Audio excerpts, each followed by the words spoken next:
out to 40 minutes after 3 o'clock. Now, the Labour Party have unveiled new plans to clamp down on sexual harassment in the workplace. New figures show that almost 5 million women experience such behaviour at work each year. And this, of course, follows Keir Starmer's new turn on gender in July after he declared that a woman is an adult female. Finally, it took him 2 years. At the beginning, he thought that a woman did have a penis, then she doesn't. But the party's hardened stance on gender contradicted his previous pledge to change the law to allow trans people to self-declare gender. So this is what they're talking about now. So I'm still joining me to go head-to-head is broadcaster Amy Nicole-Turner and Deputy Leader of Reform UK, Ben Habib. Amy, I'm going to start with you. Do you trust the Labour Party on women's issues? Yes, I certainly do. But how is this? The Labour Party are the party of the Equal Pay Act. The Labour Party are the party that passed the right to choose.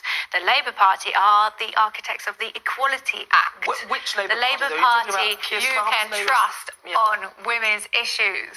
But the Labour Party... They brought more female MPs into politics than any other party. So what about the behaviour towards Rosie Duffield then? Because she was frightened to go to her own party conference because she had confirmed that a woman... Well, you know as well as I do that Rosie Duffield is a trans-exclusionary radical feminist. Oh, she's not here to defend herself, so I just want you to explain why I think she would be pretty open about that fact. What's a radical feminist? What is that? Trans-exclusionary. So Rosie Duffield doesn't accept trans women as women, and that's why she finds herself in a spot of bother. But see, you're going to find yourself in a spot of bother with that type of statement, because that would go against the Equalities Act. So if somebody is undergoing gender reassignment, even if they're at social transition stage, they are recognised as the gender that they are by law. Yeah, okay. So that would mean... I'm stating biological fact. Well, so that kind of becomes irrelevant. No, it is relevant to me. Biological fact is that a trans woman is a biological man. Okay, and that's not trans-exclusionary, that is the truth. But that's the truth, isn't it? But am I right or wrong? I think is a trans woman a biological man? Just tell me that, Amy. You're wrong. No, so you're saying that a trans woman is not a biological man? In rare cases, the sex you were assigned at birth, your biological sex, which is immutable, right, fine. Okay, so you admitted it. But your biological sex can become irrelevant in the eyes of the law, in the way the way you live. I'm talking about facts, in every fibre of your experience. So if a trans woman calls up a hospital who's a biological man and says, I think I'm having a miscarriage and I need somebody to come and see me, you think they should send an ambulance because in the eyes of the law, that trans woman who is a biological man is actually a woman. I've just got completely lost on what you're saying. So imagine you're talking about somebody that hasn't had gender reassignment, they're a trans woman. But I don't know the components of their biology. I don't know their physiological bearing. You don't know what my physiology is really. You know I'm a woman, so hang on, Amy, but you don't know if I've got all these. Stop talking. So you think that after a man who has now decided to be a woman, so it's not something you decide now. I need to finish. Issue. You have to let me finish the sentence. Okay. So if you interrupt, you won't know what I'm saying. All right. So in your view, I'm going to take some notes because it's getting complicated. A trans woman who is a biological man, once they've had a gender reassignment, can now claim that they are pregnant. No. So is a trans woman a when did I ever say that? Well, I've just said So I've just asked you the scenario of a trans woman who's a man calling the hospital saying, I'm pregnant, I need someone to send me an ambulance because I'm having some sort of miscarriage or something like that. You would think that hospital would send an ambulance. That's an incredibly bizarre proposition to put to me. I don't think that scenario has ever happened. You need to give me an example of that. Say that you're a trans woman and so you're a man. So I think the ambulance would say, you're a fantasist, goodbye, surely. She just called you. Because there is no trans woman who's saying they're having a miscarriage. No, I don't understand this proposition. The point I'm making is that you know that that's ridiculous. You've even called somebody who would say that as a fantasist, so you know their biology matters. So my point is that a trans woman is a biological man. And they cannot be pregnant. They cannot have a baby. I think you're conflating, which is something Rosie Duffield does. You're conflating biological sex with gender. So that's not the way. I think that you are actually separating biological sex from gender. Well, and I don't agree with that. For me, there are only two sexes, and there are only two genders, and I wouldn't call a man who identifies himself as woman, as a trans woman. I'd say he's still a trans man. He's a man that is trans. And I think part of the issue here... This is getting very confusing, I have to say. I'm digressing slightly, but it's an important point, because language is often being hijacked to promote these kind of ideologies. He's still a man. He's still a man. And he may recognise himself to be a woman. He may wish to be called Jane, and I'd be very happy to call him Jane. But he is still a man. And at best, he's a trans man because he identifies as something else. He's trans. He's a man. He's trans. He's a trans man. He's not a trans woman. There's nothing woman about him. Apart from maybe a wig and lipstick, or maybe he's had some cosmetic surgery. There's nothing woman about him. Gender dysphoria, recognising yourself to be a sex which you're not, is a psychiatric condition. It's not an ideological position. It's a psychiatric condition. And I agree with you that we shouldn't be prejudiced against people who have that, gender dysphoria. But we must recognise, in order for society to be sane and for government regulations and policies not to be made that are contrary to the women's interests, apart from anything else, we've got to be sensible in the way that we address this issue. A man is a man, and thankfully, because we talk about testosterone levels off air, thankfully women are women, and and that's.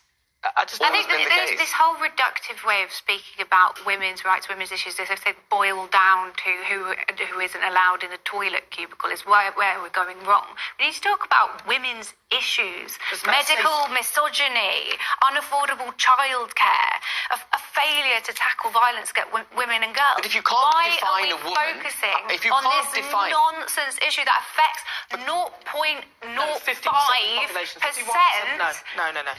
The trans community is 0.5% of the population. But what about women? So why are we focusing and harassing this community? Then the rights of the trans community are not at odds with women's rights. Amy, they never have been. Because the debate has been compromised, because the debate has gone ridiculous, frankly. Our children are being hijacked. They're being taught at school that if they wish to identify as another sex, they can. They're being taught that there are 72 genders. They are not being taught that. That is precisely what they're also being taught. Do you know where that 72 genders thing actually came from? It was all the different ways different cultures described third sex, non-binary, gender. That was just a list. So you have two-spirit, third gender, whatever. It was never 72 genders, and it's been completely misrepresented across the board, and it's incredibly frustrating to see. Since 2010, we've had the Equalities Act brought in to just give trans people the dignity and respect they deserve. We've had no problem. We haven't had an upsurge in these women's spaces. Kemi Badenoch is working on making sure that biological sex actually matters, so she's making sure... Because at the time it was written, we didn't have this division. At the time it was written, we hadn't separated biology from reality. So now things have changed. Kemi Badenoch is working on actually making sure that biological sex is what actually matters, not the sex that you. Well, you're going to get a big shock when all the trans men come in the women's loos, because that's what you're asking for ultimately. But they shouldn't be allowed. Trans men are women, though. They're women. They're biological women. Why would I be shocked about that? What, coming in? Yeah, sorry. The women. Yeah, I keep bringing the So Ben's going to be sharing a teaching room with a load of women, and that's not the main issue. The main issue is the hijacking of language and the actual. Yeah. And it doesn't stop just with gender ideology. It also it moves into ethnic minorities. It moves into this equality, what's it, DEI, diversity, equality and inclusion. Yeah.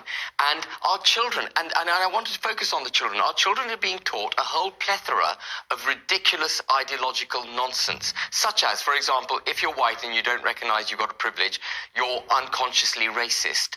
That just being white in itself gives you some kind of edge that you need to have taken away from you in order to level the playing field. Into critical race theory. Critical race theory is here, but that's a whole nother discussion. No, but it's part of the same ideological plethora that they are promoting in schools. And the other thing that our children are being taught is that effectively being a living organism and producing carbon, our very existence is a threat to the planet. And we're soon going to be measuring our own carbon emissions as individuals. Our children are being brought up not to have self self-confidence. That is deeply damaging to a society. And we are hollowing out the United Kingdom because we can't get our language straight. We need to start calling women, women, men, men. That makes no difference what colour you are, what creed you are, what religion you are. It's the content of your character, not the colour of your skin. So you're basically endorsing transphobia, denying racism, and claiming we live in a post-racial society? If you want to identify as John... in which trans people don't exist. Because that's what you've just posited. I think you've paraphrased that in quite a negative manner, and I think you've actually made that doesn't sound like what he was saying to me. So if that's what you've interpreted from what he's saying, I find that quite interesting. You could identify yourself as John, and I would call you John, and I would treat you with ultimate respect, and it would make no difference to me in the workplace. Sound that way. But I would not recognise you to be a man. And who's that helping?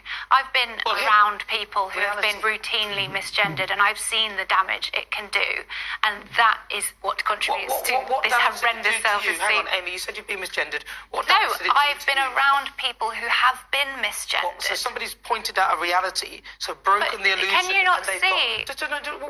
What did it cause? But the reality is that it harms people. Well, the reality is that they're not the gender that they say they are. You can do your best. We are a compassionate and respectful society. We are civilised people. If I routinely called you a man all the time, how would that make you feel? You'd say, not a man. But I'm not a man, Amy. Exactly. As three gender-conforming people, it's so simple for us to sit here and say how this will and won't make you feel. But I can assure you, if you were routinely misgendered, it would not have a good impact on your self-esteem, which you are apparently so concerned about. So, Amy, basically, in order to keep those people happy, we need to lie. I can't understand why including people is so worrying. You're changing the language. You're talking about something else. Listen, we're going to move on because we're not going to get anywhere. We'll take too much time with this. It's an important thing, though, because I'm asking whether you trust Labour. There are such a plethora of issues facing women. And the inclusion of trans people within the conversation is not a concern. Really?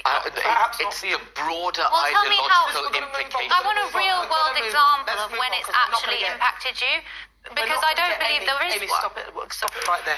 We're going to move on because I think it's important that we do, because we've got